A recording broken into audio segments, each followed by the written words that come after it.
this week's reading, they say something other than holy, holy, holy. Okay. They call him. Yeah, that's right. Yeah, they do the summoning for the seals. All right, good evening, everyone. Got a lot of material to cover. Want to get started. The main message of Revelation, of course, is that Jesus and his people win. And in the last class, John saw in Revelation 4 and 5 this amazing throne room scene in heaven where God and the Lamb are the ones who are the true kings reigning. They're the ones worthy of true worship, not the Roman emperor, who everybody is being pressured into worshiping and honoring as king. He's not the real king. God and the Lamb are. And remember, God had this scroll with 7 seals, and only the one with the authority to open it could do so. And the only one found with that authority was Jesus. And he's going to be the one to break open the seals and carry out its contents. And that brings us to the section in our outline of the 7 seals of judgment, which actually extends over into chapter 8. We'll only cover the 6 seals today in chapter 6 and 7, and we'll be kept in suspense for the 7th seal on Sunday. But before we begin our class, we'll go to God in prayer. Father in heaven, we praise you. We thank you for this opportunity to come out of the world and be together in fellowship with your people, to be among the 144,000 who are sealed by you, protected from the evils of this world, so that we can become part of that faithful multitude praising you in heaven one day. Just so grateful that you love us and that you care for us, and that you've given us this book to inspire and encourage us to stay faithful in times of persecution in our life. Help us to use it to that end. In Jesus' name we pray. Amen. So what is the big picture of chapters 6 and 7? Doesn't have to be anything super complicated. Even if you're just totally confused by the details right now, that's fine. Just, hey, well, big picture, what's going on in these 2 chapters? All right, Terry? Jesus is conquering. Okay, Jesus is conquering. All right, very good.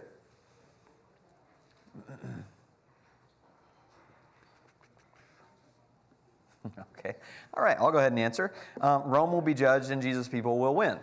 So this is basically the main point of every one of the 3 cycles of 7 judgments. The 7 seals, 7 trumpets, and 7 bowls all emphasize the same message.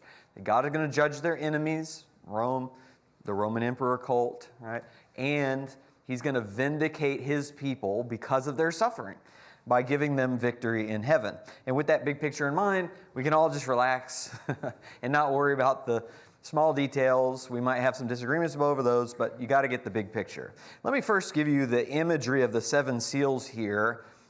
Let me just say this. There's a debate about everything I'm going to say in this entire class. Not tonight, but every class moving forward. But I'm not going to go into debates. I'm just going to share my views, and if you want to disagree with those views, that's fine. But I only know how to argue the views that I think are the most accurate. I might say a couple things about some other views and why I don't hold them. But that said, here's one of those things that is debated. I don't believe John is actually sharing the contents of the scroll yet. This is simply the process of Jesus breaking the seals on the outside of the scroll, so that later John can be actually shown the contents. That'll be in chapter 10 when the angel actually gives the scroll to John. He eats it, and then he's going to preach from that scroll.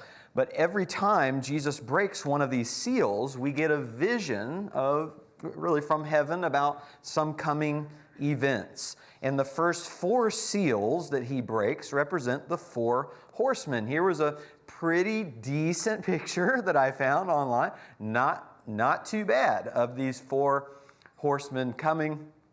And you actually see up in the very top is a lamb that is slain. He's bleeding up there in the top. But you have all these 4 horsemen. Here's a picture that I just think is super cool. Unfortunately, it's incomplete because it doesn't actually show the riders or anything like that. It just shows the color of the horses. But this is the kind of artwork that I want to be done for the entire book of Revelation. Like, that would be amazing to have this quality of artwork but actually with accurate pictures from the book. That'd be an amazing thing. Well, before we read this section about the four horsemen, it's important to think about John as an artist and Revelation as a painting. And whenever an artist makes a painting, they have a palette full of colors to choose from. And so they are dipping their brush in this color, and they're dipping their brush in that color. And a lot of times they actually will end up mixing colors together to give them their desired effect. Well, when John paints this picture of four horsemen sent out from God, I want you to notice where John is pulling his colors from. And there are two basic colors John pulls from the Old Testament paint palette. The first is from Zechariah's four horsemen. So let's turn to the book of Zechariah, actually, second to last book in the Old Testament, in Zechariah chapter 1. And remember, Zechariah was written during the crisis after the Jews have returned from captivity, and they're trying to rebuild the temple. But they can't, because the people of the land are persecuting them and stopping them from building the temple. And so Zechariah writes this letter to assure God's people that God sees their suffering, He's going to take care of them, and not only are they going to build the physical temple there in Palestine, God's going to build His spiritual temple in the church, and ultimately the spiritual temple of heaven, where God's people are going to dwell forever. So when we studied Zechariah, we summarized that book as God's zeal for Zion, because Zion is the ultimate temple and dwelling place of God with His people. Well, Zechariah in chapter 1, he sees a vision of four horsemen, and here's what Zechariah was told about them. In let's just read verses 10 and 11 here. The man who was standing among the myrtle trees answered and said, "These are those whom the Lord has sent to patrol the earth." So they answered the angel of the Lord who was standing among the myrtle trees and said, "We have patrolled the earth, and behold, all the earth is peaceful and quiet." So these horsemen are pictured as God's patrolmen on the earth to keep order and peace. But there's a problem, and that is the earth is at peace, but God's people are not. They are suffering. And so continue in verse 12 and 13. Then the angel of the Lord said, "O Lord of hosts, how long will you have no compassion for Jerusalem and the cities of Judah with which you have been indignant these 70 years? And the Lord answered the angel who was speaking with me with gracious words, comforting words." So the angel wonders how long God's people are going to continue to suffer. Sounds a lot like Revelation 6, doesn't it? The souls of the martyrs wondering how long that God's people are going to suffer. And God assures them He still cares and He's going to do something about it.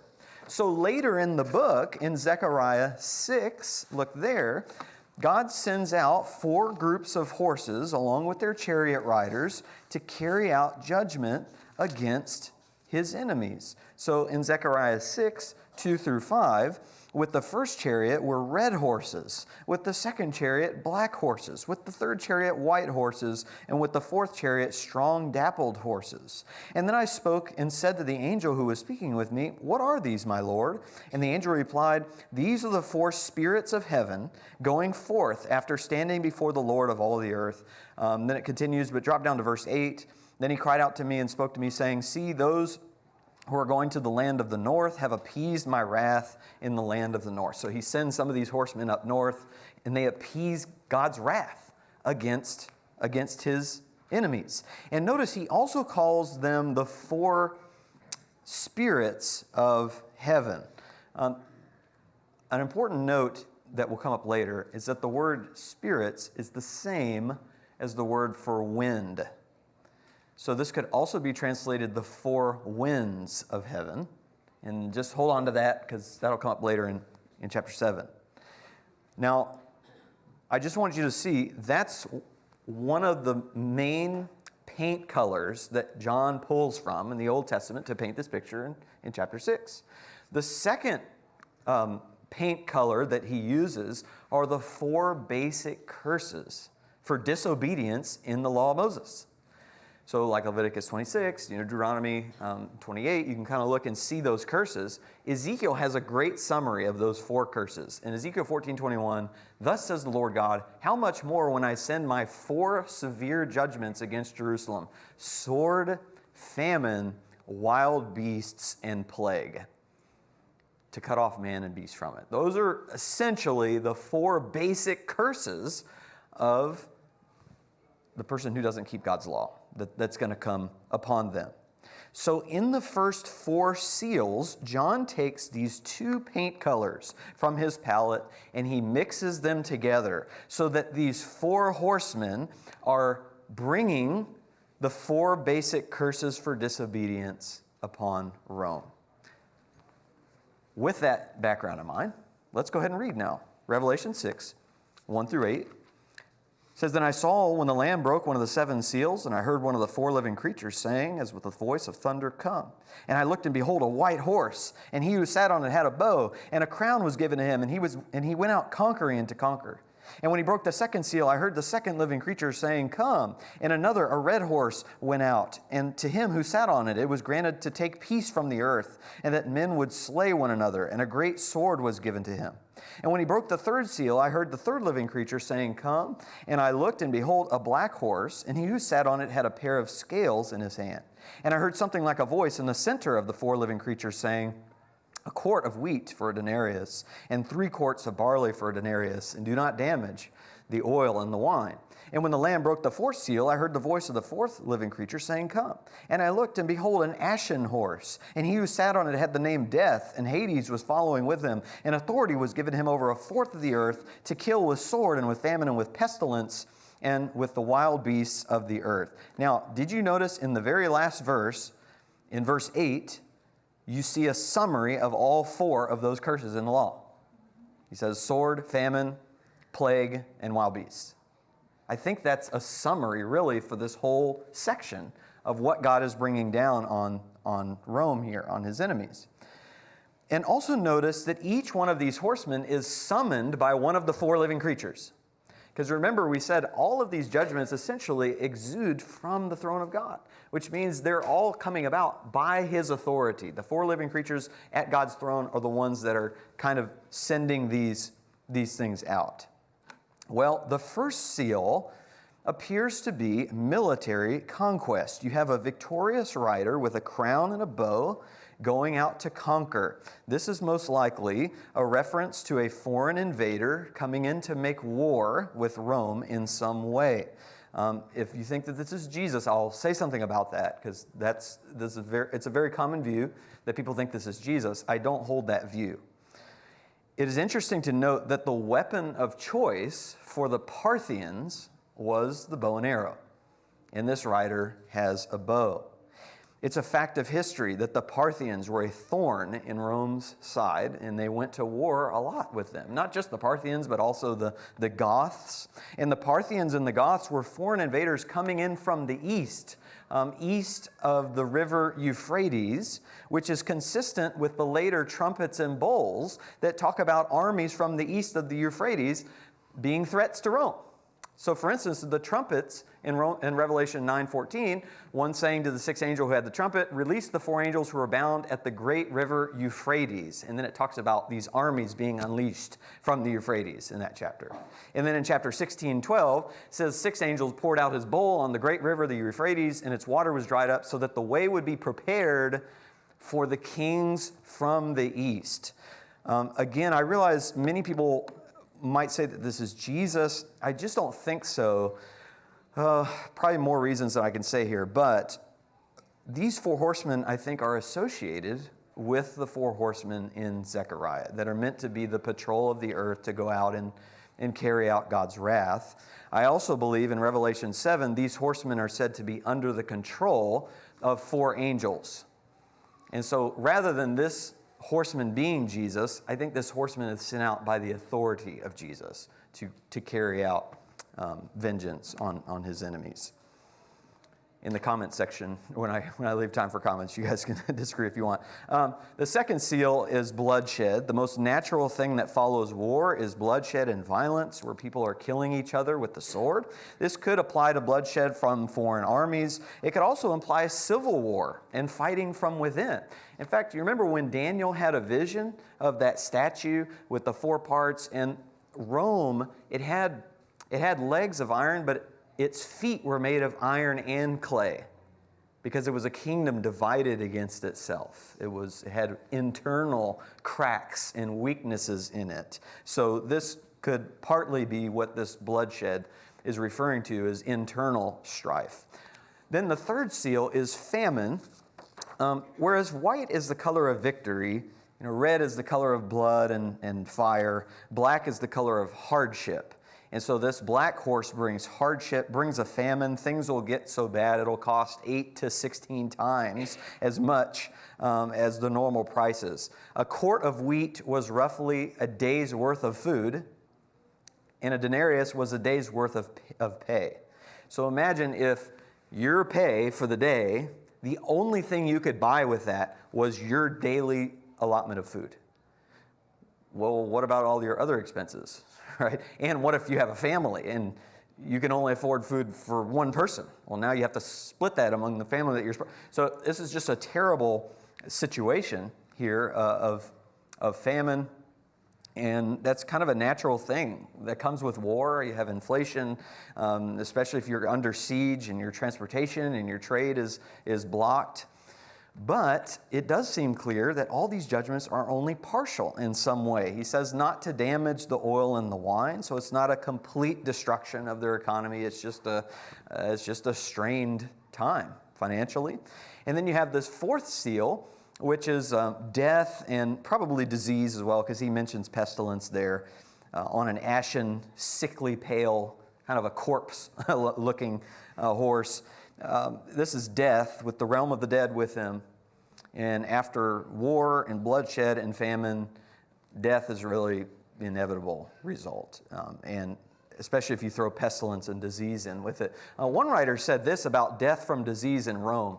He said, again and again, the forward march of Roman power and world organization was interrupted by the only force against which political genius and military valor were utterly helpless: epidemic disease. And when it came, as though carried by storm clouds, all other things gave way, and men crouched in terror, abandoning all their quarrels, undertakings, and ambitions until the tempest had blown over. So even this great empire, who seems to just be so strong, can be brought to its knees by disease. Can we relate to this at all? Yeah, last couple years, right? Well, here again we see it's just a partial judgment, because this death is only given authority to kill 1/4 of the earth. Here's a question: why do you think God is only bringing partial judgments right now? What is the benefit of only partially bringing down these judgments instead of just going ahead and just destroying everybody? Debbie? Good, yes. It brings time. It gives time for the wicked to repent. And it also gives time, like a time of reprieve, for the righteous as well. Jesus talked about that, unless the days had been cut short, right? God cuts the days short for his elect, for the sake of his people. So that's part of it for sure. And this is why the judgments, as they move from the 7 seals to the 7 trumpets to the 7 bowls, they gain intensity. So here with the seals, it's 1/4 of the earth that is destroyed. Well, then with the trumpets, it's 1/3 of the earth that's destroyed, which is even more. And then the bowls, they just don't hold back. It's God's wrath is coming, and that's it. Here's an interesting fact. I don't want to make too much of it, but it is very interesting. In 165 AD, the first version of smallpox swept through the Roman Empire, and it was a 15-year-long epidemic, which wiped out 1/4 to 1/3 of the empire's population, including Marcus Aurelius. He was killed by this as well. I'm not saying that, okay, well, since he says 1/4 will be wiped out, like this is the exact, fulfillment of that prophecy, because I don't think the 1/4 is meant to be, taken literally. And if you get into taking numbers literally, you're gonna have a lot of problems in Revelation real quick. But I do just want to point out that instance, at the very least, is definitely in line with the kind of judgments God is talking about here, where Rome just gets hit by things like disease, by things like wars from invading armies, by civil strife amongst themselves, and by economic hardship and problems. And you just look at Rome's history, and it is kind of littered with those sorts of things that seem to be kind of a thorn in their side, threatening their prosperity and power. Okay, that was a ton.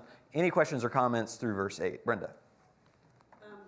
To say, I'm seeing, and I have always seen, that as the Lamb opens the seals, these actions happen. Mm-hmm. And I'm kind of hit with, I'm making that assumption that it doesn't say that. but these numbers go together, the first seal, the first name, this and that. Sure. So in doing the seals, is that a command or something sent out? I don't really understand the seal coming off, because there's still more to go. I think I'm getting a little too caught up in those images or what. Sure. So I'm getting a little bejumbled in there. Yeah, sure. So probably what's happening is that inside the scroll, the contents of the scroll are going to be the more complete picture of God's judgment that's coming against his enemies. But the breaking of the seals is kind of like the preparation for those judgments. So these are partial judgments that are kind of in preparation for the later judgments that will come, in the bowls, really. Because even trumpets, when they sound, those are like warnings, right? So even the trumpets are warnings of the ultimate to come later. So that's probably what's happening. It's just kind of a progressive revelation of God's plans for judgment. Is that helpful? I'm working on it. Okay, sure. Levels of meaning. No, I get it. Welcome to my life all day. I don't want to make too much, but at the same time, No, I'm I okay. hear you. Totally hear you. Yeah, Carol? Lamb is supposed to be representative of Christ, right? Yes, the Lamb is Christ, yeah. Then it makes perfect sense what you said. If the Lamb is the one who is opening up the seal, they're not going to be representative of Christ. Yes. The horsemen are not. Yes. The Lamb is the one who is. That is true. That is true.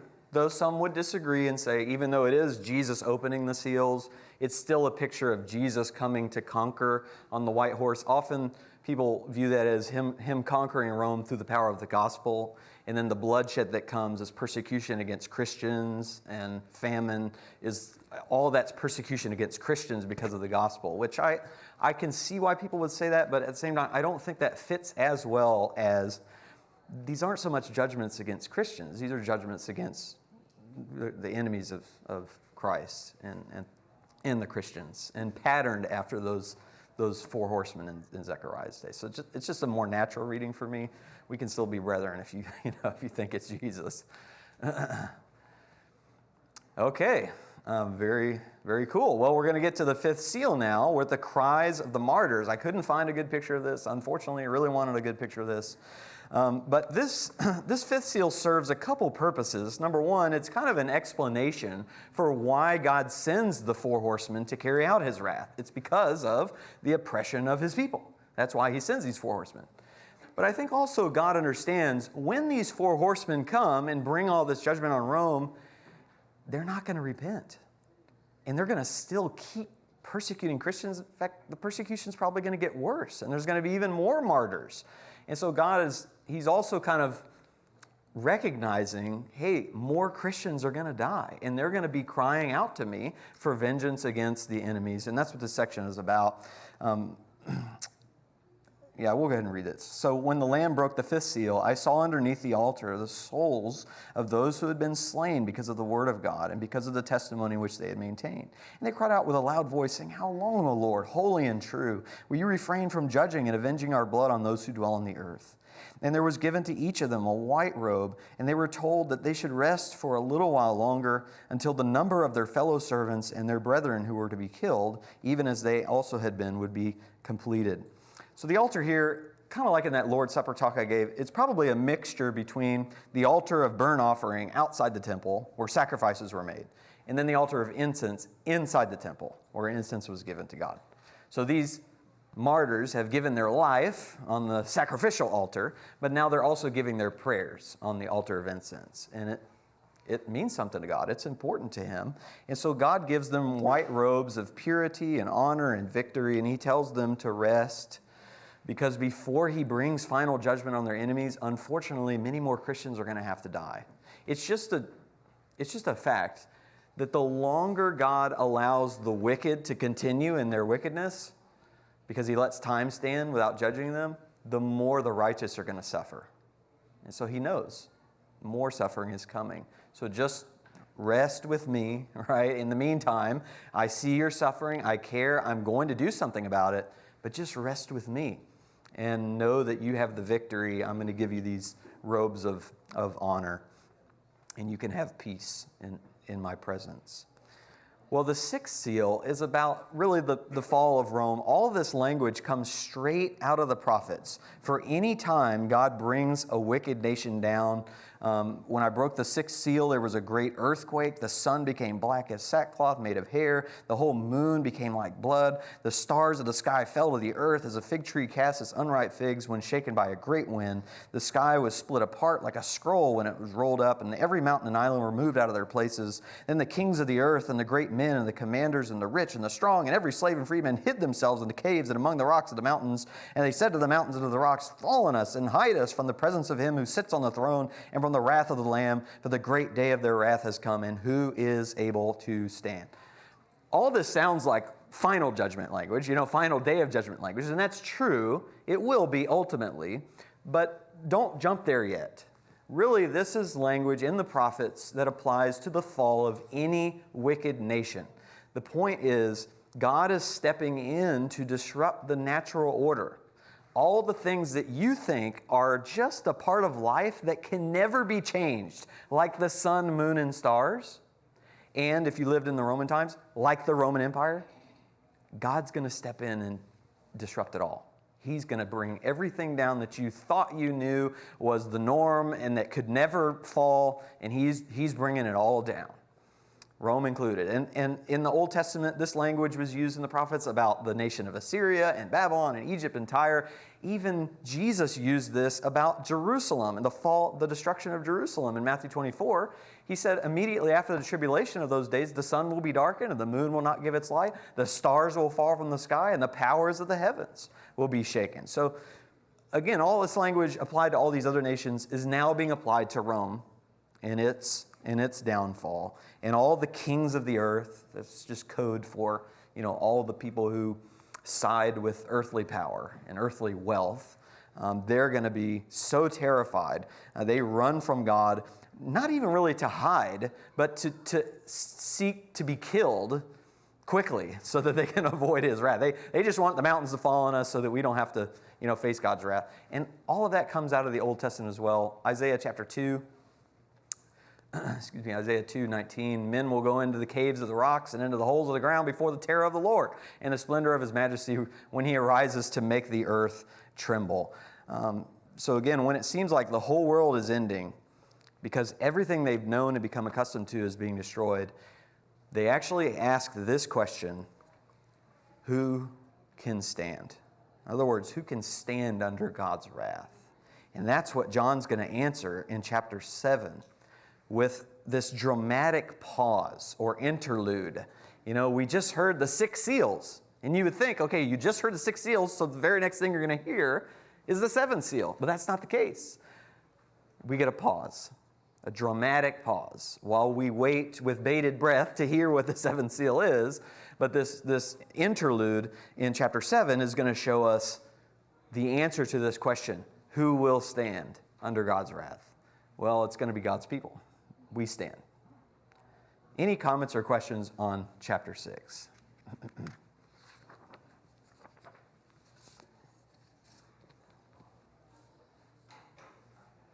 All right. Well, he gets in chapter 7 to the fact that the righteous are now sealed by an angel of God.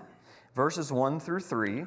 After this, I saw 4 angels standing at the 4 corners of the earth, holding back the 4 winds of the earth, so that no wind would blow on the earth or on the sea or on any tree. And I saw another angel ascending from the rising of the sun, having the seal of the living God, and he cried out with a loud voice to the 4 angels, to whom it was granted to harm the earth and the sea, saying, do not harm the earth or the sea or the trees until we have sealed the bondservants of our God on their foreheads. So a couple of things to point out here. First of all, when it talks about harming the earth and the sea and the trees, really that's judgment on those who dwell on the earth. This is a phrase that's used all throughout Revelation, those who dwell on the earth. You actually saw that in chapter 6 in verse 10 about avenging our blood on those who dwell on the earth. Look back in chapter 3 in verse 10 real quick. Is another example of this, but this is kind of cool because it points to chapter 7. So chapter 3, verse 10 says, "Because you have kept the word of my perseverance, I also will keep you from the hour of testing, that hour which is about to come upon the whole world to test those who dwell on the earth." So here Jesus makes a promise to the church in Philadelphia: if you stay faithful, I'll protect you. I'll keep you from the suffering that's in the judgment that's about to be poured out on those who dwell on the earth. And that's what we see happening in chapter 7. We're being sealed. We're being kept by God, safe from those things. Secondly, these 4 angels, according to verse 2, are the ones that are granted to harm the earth and to carry out God's judgments. And the way they do that is by the 4 winds of the earth. Now remember that in Zechariah's vision, the 4 horsemen represented the 4 spirits or winds of heaven. So I believe actually the 4 horsemen in Revelation 6 are these 4 winds that are being held back by these angels.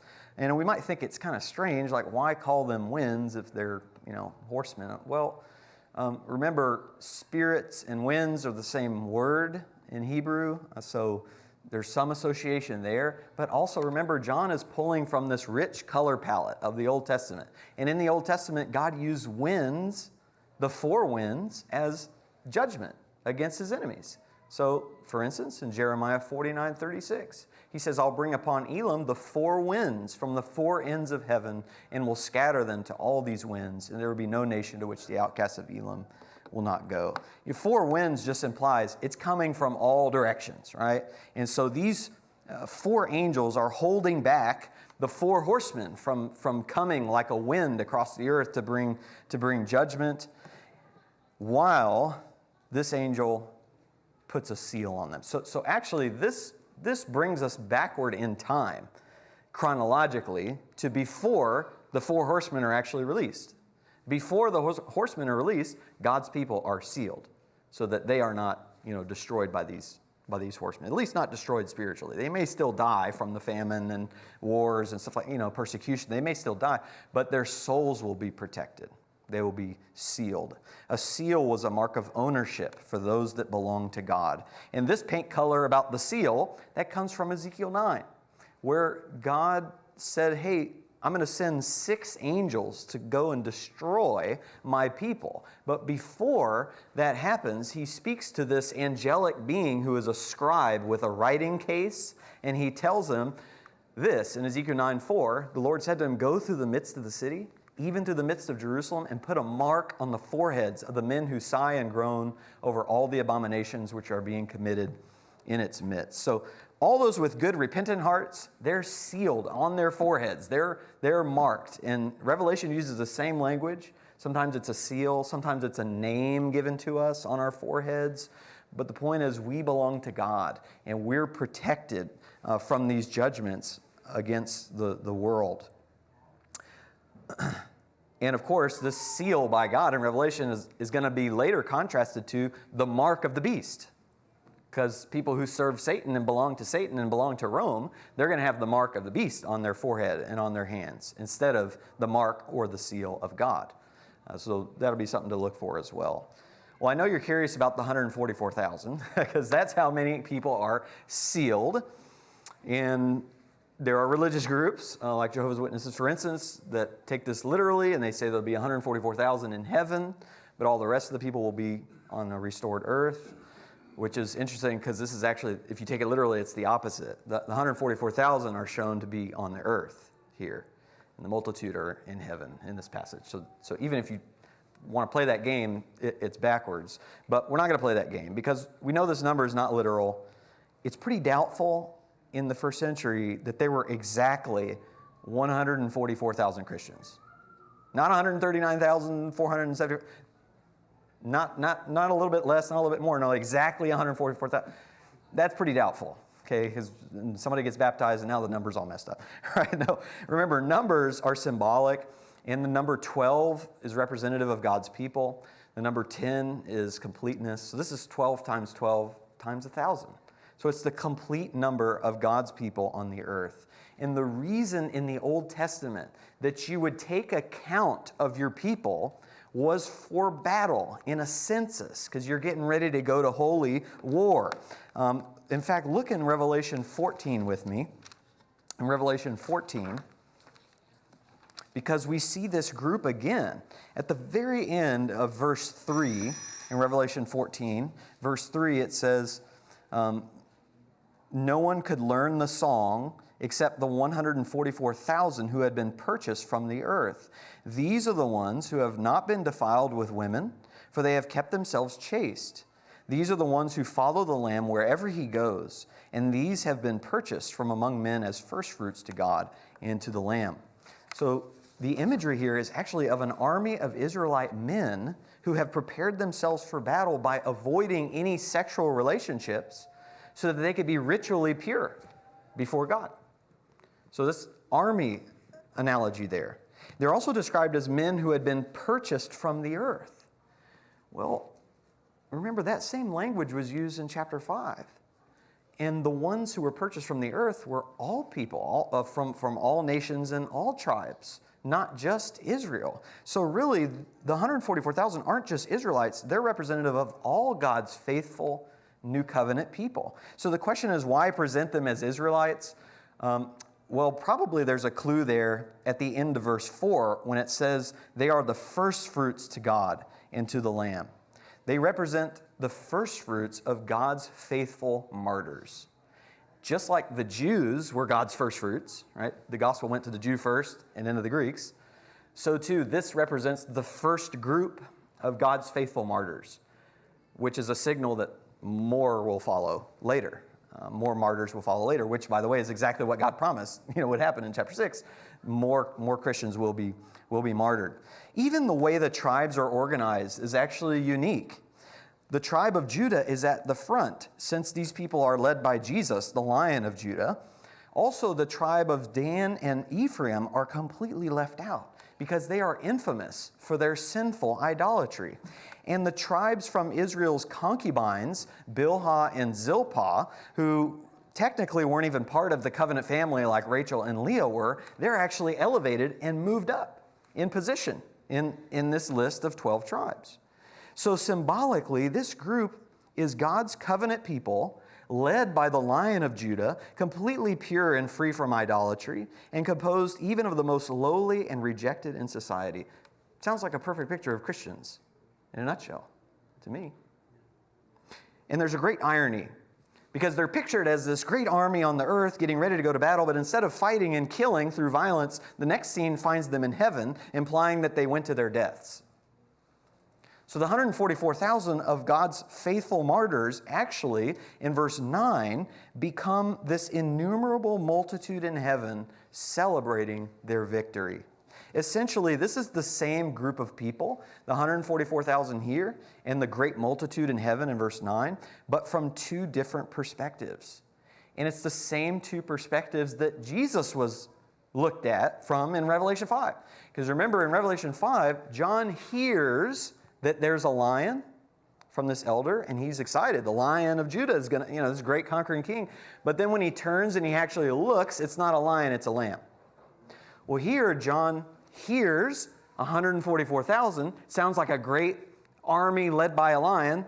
But then when he turns and he looks, he actually sees they've been washed in the blood of the lamb. They've been slaughtered, just like the lamb. But now, like the lamb, they're reigning in heaven. And just like the lamb was victorious, they now can worship God and be with the lamb who saved them forever. And in this last section, that's the point. Jesus' people win. Verse 11, it's just like Revelation 5.